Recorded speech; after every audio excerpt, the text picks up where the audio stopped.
Hello friend, নিয়ে এসেছি আরও একটা নতুন ভিডিও। সঙ্গে দেখো আর অনেক অনেক ভালোবাসা দিও। তো দেখো সকাল সকাল বেরিয়ে পড়েছি। ঘরে স্নান টান করে পুজো আচরা দিয়ে ঘরে টুকটাক কাজ ছিল, বেশি কাজ ছিল না, যেহেতু 3 দিন ধরে তো আমার ঘরে রান্নাবান্না কিছুই হচ্ছে না। সোমার পাপা তো ওই যেখানে কাজ করে সেখানেই খাওয়া দাওয়া করে, আর আমি আর সোমা তো আমার বাপের বাড়িতেই খাচ্ছি, যেহেতু কাকিরা এসছে, ছোটো কাকিরা। তো সেই জন্য আর বাপের বাড়িতে কেউ আসলে আমার আর বাড়িতে রান্না করতে হয় না। মা আমাকেও ফোন করে ডেকে নেয়, বাবা মা। তো সেই জন্য দেখো আজকে হচ্ছে গিয়ে কাকিদের শেষ দিন, মানে আমাদের বাড়িতে কাকিরা আজকে বাড়ি চলে যাবে। তো ওই জন্য সকাল বলেছিল, আগের দিন রাতেই বলে দিয়েছিল কাকি যে সকাল সকাল চলে আসিস কিন্তু।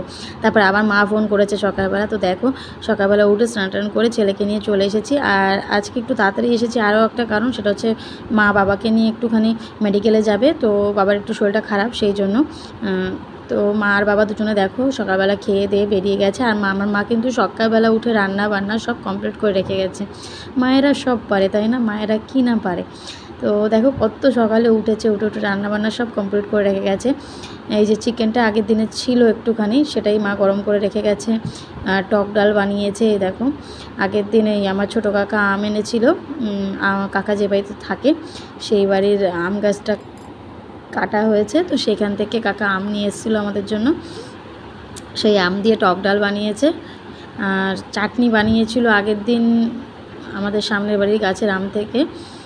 তো ওখান থেকে একটা আম দিয়েছিল, তো সেখান থেকে চাটনিও বানিয়েছিল আগের দিন রাতে। সেই চাটনিটাও আমরা দুপুরবেলা খেয়েছি। আর এটা হচ্ছে কাঁচকলা আলু দিয়ে সোয়াবিন দিয়ে তরকারি। এই কাঁচকলাটাও কিন্তু ছোটো কাকির বাপের বাড়ির থেকে কাকি এনেছে, সেইটাই আমাদের জন্য নিয়ে এসেছে। এই দিয়ে আজকে আমরা খেয়েছিলাম, চাটনি দিয়ে খাওয়া দাওয়া করে। এই যে আমার ছোট্ট ভাইটাকে নিয়ে বসে আছে, দেখো আমার চুল টেনে কি করেছে দেখেছো? এখনই চুল টানছে, পরে কি করবে? কি বিচ্ছু দেখেছো? কিন্তু যাই বলো, ওর হাসিটা দেখে কিন্তু মনটা ভরে ওঠে। আর সোমো দেখো, সোমো খালি ওর গালটা বলছে, ওর গালটা নিয়ে আমি তুল করবো। তো দেখো আমার একটু মন খারাপও লাগছে, ভাই আমার চলে যাবে, আবার কবে আসবে, আবার জানি না কবে দেখা হবে। আর এদিকে আমার চুল টেনে কি খুশি দেখেছো? চুল টেনে বেশ খুশিই হয়েছে। ও আমাকে দেখলে এমনিতেও খুব বেশি হাসে, আমাকে একটু বেশি ভালোবাসে। তো এই নিয়েই আমাদের দুই বোনের মধ্যে ঝগড়া লেগে যায়, ও কাকে বেশি ভালোবাসে, কাকে বেশি দেখলে হাসে। তো এই আর কি। তারপর দেখো ওরা বিকেলবেলা, দুপুরবেলা তো খাওয়া দাওয়া করে নিয়েছি, সেগুলো আর শেয়ার করা হয়নি। তো সারাদিন অনেক গল্প গুজব করেছি। আর এখন হচ্ছে সেই মুহূর্ত, যে মুহূর্তে আর কি ওরা চলে যাচ্ছে। বাবা মা, মানে ওরা বসেছিল আর কি বাবা মার জন্য, রেডি হয়ে বসেছিল। বাবা মা আসলেই, বাবা মা আস্তে আস্তে 4:30 বেজে গেছিলো বিকেল।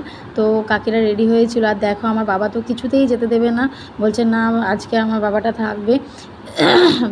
তো কাকে বলছে না দাদা আবার পরে আসবো, ওখানে 2 দিন তো থাকলাম, আবার আসবো। কিন্তু আমার বাবার মনটা খারাপ হয়ে গেছে। আমার বাবা না এমনিও বাচ্চাদের খুব ভালোবাসে। তো দেখো, আর এদিকে আমার মার বাবার মধ্যে তুমুল ঝগড়া লেগে গেল। কি নিয়ে জানো? ছোট্ট একটা ব্যাপার নিয়ে। সেটা হচ্ছে গিয়ে আমার মা বলছে আমার কোলে দাও, আমার মা একটু কোলে নিয়েছে, আমার বাবা বলছে দেখো তোমার কোলে থাকবে না, ও আমার কোলে ঝাঁপিয়ে আসতে চায়। তো এই নিয়ে স্বামী স্ত্রীর মধ্যে ঝগড়া লেগে গেল, মানে আমার বাবা মার মধ্যে ঝগড়া লেগে গেছে।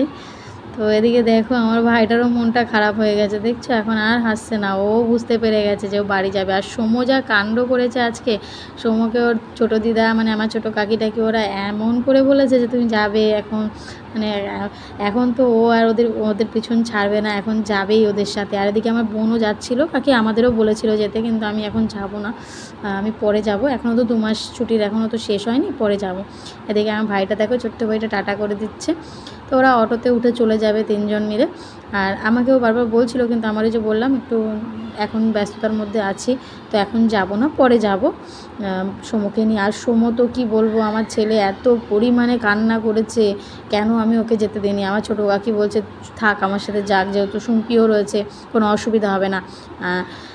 তো আমি বলছি যে না, একটু কাছাকাছি হলে পাঠিয়ে দিতাম কাকি। আর দেখো আমার ছেলে নিজে গেঞ্জি পরেছে জানো তো, নিয়ে যে ও যাবে করে, মানে ঘুরতে যাওয়ার গেঞ্জি না, এমনি ঘরে পরার গেঞ্জিই পরে নিয়েছে। ছোটো মানুষ, ওর যে কী ইচ্ছা ছিল, মানে ওর যে আজকে কী দুঃখ হয়েছে আমার ছেলেটার দুঃখের আজকে শেষ নেই।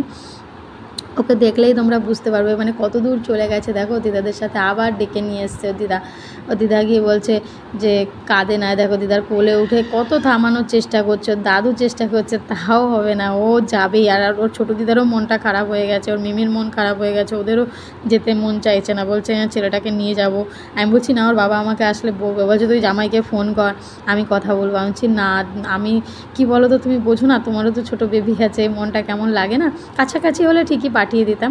তো ছেলেটার সত্যি আজকে খুব দুঃখ হয়েছে, খুব মানে ওর দুঃখের শেষ নেই, ও যে কাকে বলবে ওর দুঃখের কথা। আর ওদিকে দেখো ওরাও যেতে পারছে না, ওদেরও মন খারাপ লাগছে যে নাতিটা কাঁদছে, বুঝতেই তো পারছো দিদাদের মন।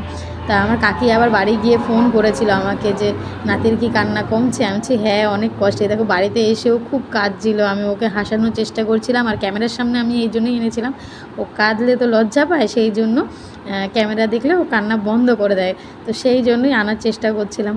তো কাকি বললো ওকে নিয়ে কিন্তু কালকে সকালে আসবি। আমি বলছি ঠিক আছে, দেখছি কাকি, কালকে না গেলেও পরে যাব ঠিক। আর এদিকে দেখো বাড়িতে এসেই আমার দুই ভাই, ওই ভাই তো কি বলবো, এই যে প্রিন্স, ও হচ্ছে গিয়ে আরও রেগে গেছে, ও বলছে তুমি পচা দিদি, তুমি পচা দিদি। আমি ওর পচা দিদি হয়ে গেলাম, কি বলবো আর বলো। ও মানে ও তো ছোটো না, ও শুনেছে ওই যে মায়াঙ্ক এসছে আমার ওই ছোটো ভাইটা, এখন বলছে তুমি পচা দিদি, তুমি তো মায়াঙ্ককে ভালোবেসেছো, আমাকে ভালোবাসোনি। আমি বলছি না ভাই, আমার 4টে ভাইকেই আমি ভালোবাসি, 4জনেই আমার ভাই, ওকে তো বোঝাতেই পারছি না। তারপর দেখো অনেক কষ্ট করে অনেক করে আমার সাথে তো কথা বলছিলই না, ওকে বই পড়াচ্ছে, আর ও বই পড়ছে, দেখেছো মামা ভাগনাদার মামাকে বই পড়াচ্ছে, কি সুন্দর মুহূর্ত না বলো, কত সুন্দর করে পড়াচ্ছিল জানো না। আমি ভয়েসটা কেটে দিয়েছি কারণ অনেক আওয়াজ করছিল, চিৎকার চেঁচামেচি করছিল তো ওরা, সেই জন্য আমি কেটে দিয়েছি ভয়েসটা, কিন্তু খুব সুন্দর করে বই পড়াচ্ছিল জানো তো। ও খেলার ছলে একটু একটু পড়ছিল, কিন্তু ওরও দুঃখ লেগে গেছে জানো তো। যাই হোক মানে মনটা একটু খারাপই হয়ে গেল, যেহেতু ওরাও চলে গেছে।